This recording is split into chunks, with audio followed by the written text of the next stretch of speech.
Okay, so I've gone for a number 1 now, which is going to be a major change, but I will have a lot more control over what I'm doing. So I'm going to go back into Titan Red, pick up color. This brush won't have that much water, so you can see immediately it's more color. And then I'm going to wash my brush and go into Blue Lake over here, and then see what color we can come up with. It's one of those neutral colors. Yeah, you can see the difference immediately. It's not that much water. So it's a nice kind of, what would you call it? Somewhere between ochre and sienna. Not a color I like to use personally. I don't like these sort of neutral colors. I tend to take them out of my palettes. But if that's something you like, you can see that if you mix orange and blue, this is what you get. Now let's go back into Titan Red, and I'm going to do the final color, which is now adding the Payne's Grey. So I'm going to go into Payne's Grey and take some of it, and then let's see what we get. Maybe that was a bit much. I'm just going to go back into Titan Red and get a little bit more. Now it's too orange. Okay, now it's a good color. So you get basically very similar but deeper. So that's what you get. So it tells us that mixing orange with blues, you would get nothing too exciting, but you would get a neutral color. So possibly if you don't have them in your palette, like I do, tend not to. If there is an occasion where you will need it, that's what you can do. So let's go ahead actually this time, and we're going to do the same as obviously we've done it already. I'm going to mix Ruby with the Titan Red, but this time I am going to put more Titan Red just to see what we can get. And yeah, this is beautiful now. This is what I was trying to achieve in the first one.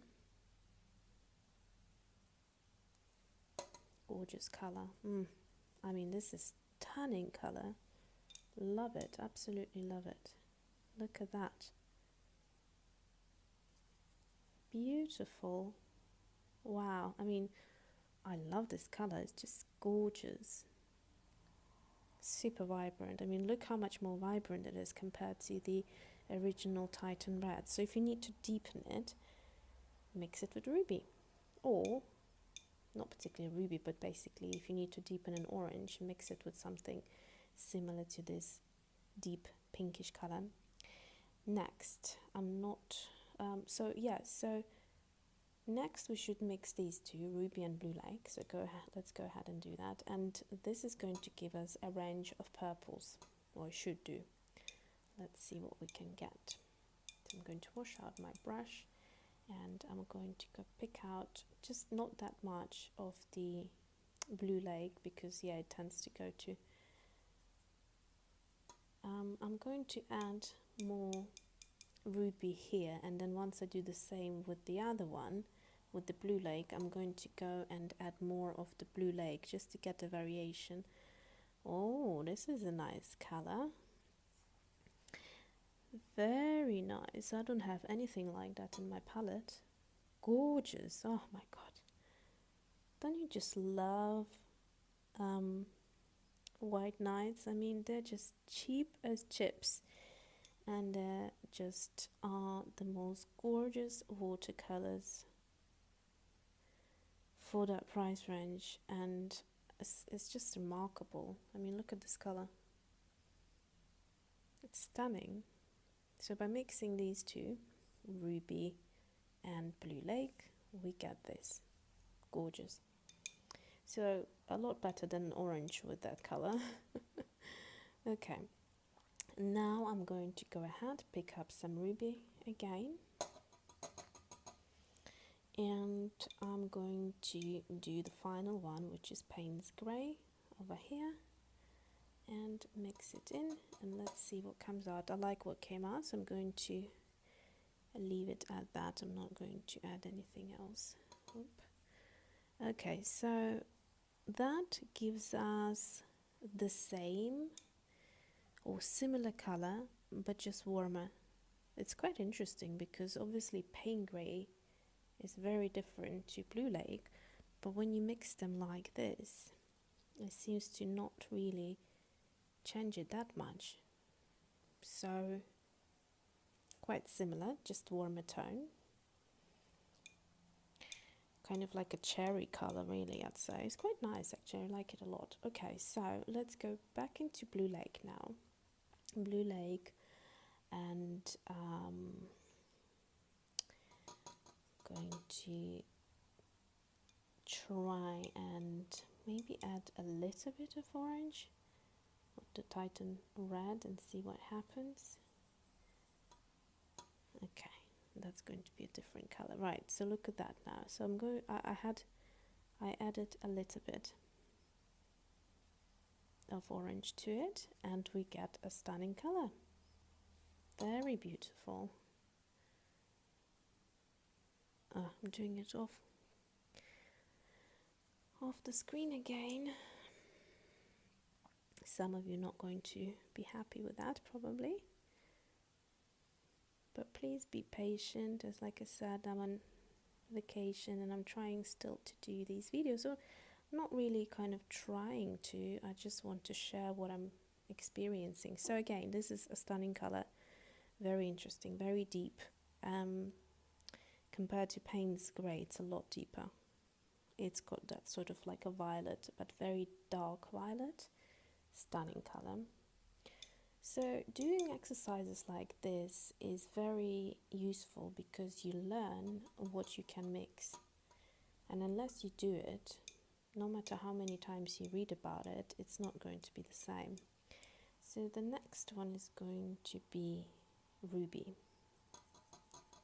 Oh yeah, so I added more blue this time, and look at that color.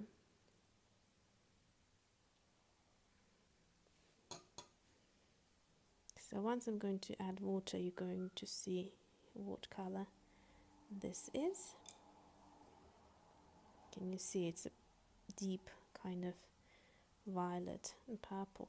Really, there is no reason why you should buy purple. I think purples are so easy to mix unless you find a purple that you really like. There are a couple purples that I've seen that are very pretty and hard to mix. So, but as far as this type of purple goes, as long as you have some blues and pinks, you can get there quite easily.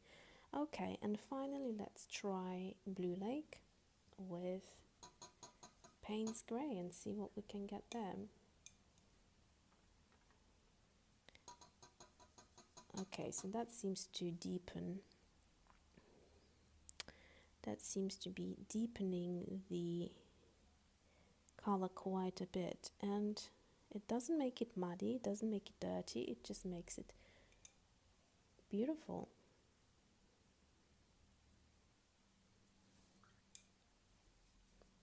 Look at that. It's a nice color, isn't it? Yeah, very nice. So then let's now do the last one, Payne's Grey. So we're going to take quite a bit of Payne's Grey, as it's the main color in this swatch, and I'm going to add some of the Titan red from here and see what we can get.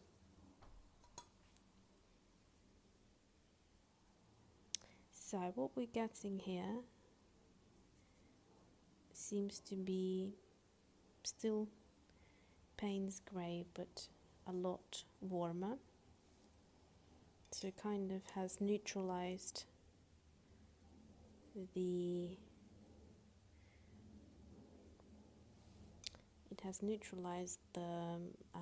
coolness of Payne's grey that it's known for. And that's what I was trying to say, that if you try to mix Payne's grey, you're likely to get this color rather than this. So it's always useful to have Payne's grey on its own if you are a fan of this type of color.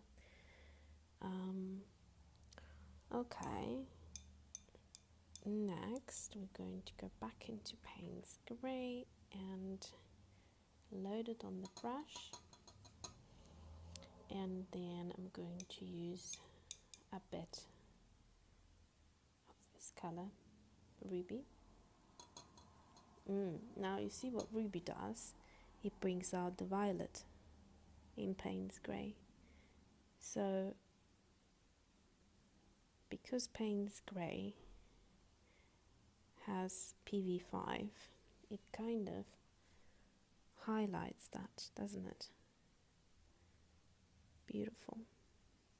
Not as much as Blue Lake, which you can see right above it, because obviously that has even more of the violet naturally, but it's quite pretty. I like it. So okay, finally let's try it with Blue Lake. So I'm going to load my brush up with that color, Payne's grey, and then I'm going to add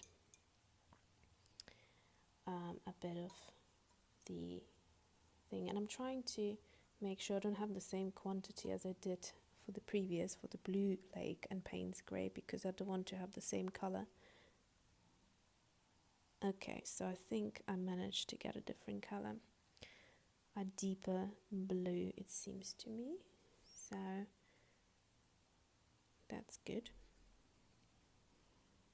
I keep peeking into the screen, making sure it's somewhere centralized, because so many times I thought the image is centralized, and then when I watch the video back, I'm like thinking to myself, oh my gosh, why, it's cut off again, not again, it was such a good shot and you couldn't see the colors properly.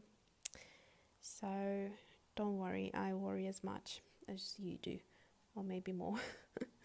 Okay, so this was super interesting and super useful, so I'm going to zoom it out for you so you can see what a beautiful color range I got out of, hopefully you can see, out of these. And I'm going to go ahead now and just write them down and share just close-ups with you again. Okay, so I have now written down the names of all of them so it's less confusing. So what would be good to highlight is that these two colors, which to me are the ugliest, I will use that word, that ugly word, yeah, so I don't like this type of color at all. So out of the entire range you can see that beautiful, and then bang, ugly in this corner. So interestingly enough, when I use the same two pigments, so Titan Red and Blue Lake, over here you get very different colors. So depending how much of the other pigment you use or the color, you can still get different variations, and you can get more than two. You can get an endless number of variations, but these two are quite contrasting.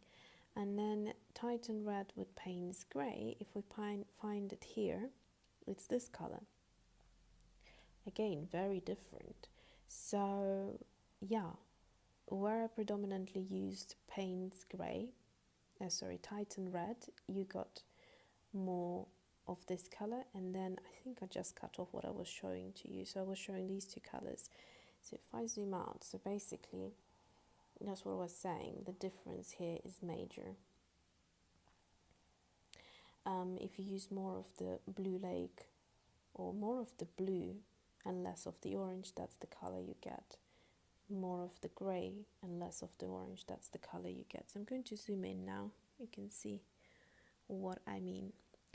Okay, so then we have this color I'm not too happy with because it came out so watery because of the other brush. but this color I absolutely love. I think probably if I had to pick, these two colors are my favorite colors. And you can see that most of them are neutralized. They're not as bright, except for maybe this one. This one is still very bright. These obviously being the true colors, they're very clean, and these become more neutralized. So if it's blue, although it's a beautiful blue, but it's more slightly more muted. This color is interesting. It's similar to Daniel Smith Moonglow, except for it doesn't do the separating of the pigments, but it's similar in terms of the color.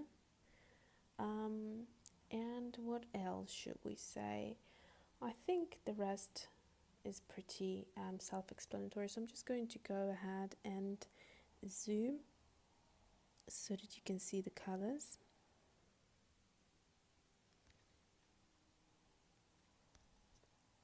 And you can obviously read the title. So that's Ruby Red with Titan Red, Ruby with Blue Lake, Ruby with Payne's Grey, Blue Lake with Titan Red, with Ruby, and with Payne's Grey. And finally, Payne's Grey with Titan Red, with Ruby, and with Blue Lake.